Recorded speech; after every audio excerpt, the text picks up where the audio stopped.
तो हमारा अगला चैप्टर है एरिया रिलेटेड टू सर्कल्स। इसमें क्या क्या ध्यान में रखना है, खैर वैसे तो ये तुमको पता ही ये चीज़ें, फिर मैं एक बार बता दे रहा हूँ। सर्कल होता है, रेडियस हुआ, किसी भी कंप्लीट सर्कल का एरिया क्या होता है पाई आर स्क्वायर। सर्कल हुआ, आधा सर्कल का एरिया क्या होता है पाई स्क्वायर बाई 2। 1/4 का एरिया क्या होता है तो वही पाई स्क्वायर बाई 4। सर्कल हुआ, उसका सर्कमफरेंस क्या होता है 2 पाई आर, और आधा सर्कल है तो सर्कमफरेंस पाई आर हो जाएगा, और आधा सर्कल और बंद है तो क्या हो जाएगा पाई आर प्लस आर, क्योंकि वो कंप्लीट बाउंड्री को हमें मेजर करना होता है ना, तो पाई आर प्लस 2r हो गया।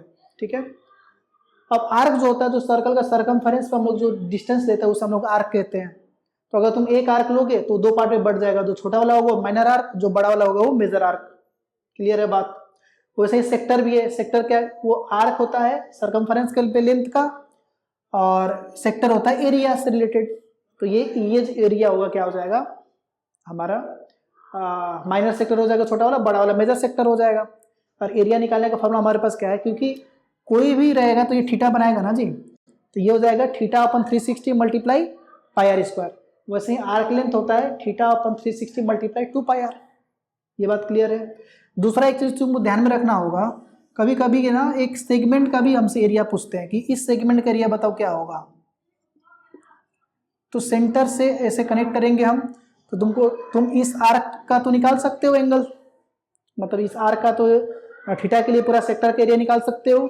तो सेक्टर के एरिया में से हम इस ट्रायंगल के एरिया को क्या कर देंगे माइनस कर देंगे, तो हमारी सेगमेंट का एरिया आ जाएगा वही माइनर सेगमेंट, और बड़ा वाला जो है मेजर सेगमेंट।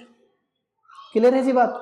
तो अगर तुमको मेजर सेगमेंट का भी निकालने के लिए बोलेगा तो माइनर सेगमेंट निकाल लेना, और सर्कल के एरिया में से माइनस माइनर सेगमेंट का एरिया माइनस कर देना, तो हमारा आंसर आ जाएगा। ठीक है, और ये एक छोटा सा कॉन्सेप्ट है, घड़ी वाला कॉन्सेप्ट है। तुम अगर आवर हैंड देखोगे तो जब 12 घंटे होते हैं तो एक कंप्लीट सर्कल बनता है, राइट।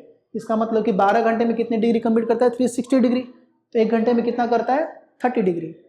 वैसे ही तुम आ जाओ मिनट का, 60 मिनट्स में कितने होते हैं 360 डिग्री, एक घंटे में 360 डिग्री 60 मिनट्स मतलब है ना, तो हमारा एक घंटे में कितने हो जाएंगे 60 डिग्री। ठीक है, एक मिनट में 60 डिग्री हो जाएगा, ध्यान में रखना इस बात को। और वापस अगर तुम जाओगे थोड़ा सा और पीछे तो सर 60 सेकेंड्स में 1 मिनट होता है, तो 1 सेकेंड में कितना हो जाएगा डिवाइड कर लो 6 मिनट। ठीक है, तो बस ऐसे करना है, और बढ़ते हैं अगले चैप्टर पे। सब्सक्राइब करते जाओ।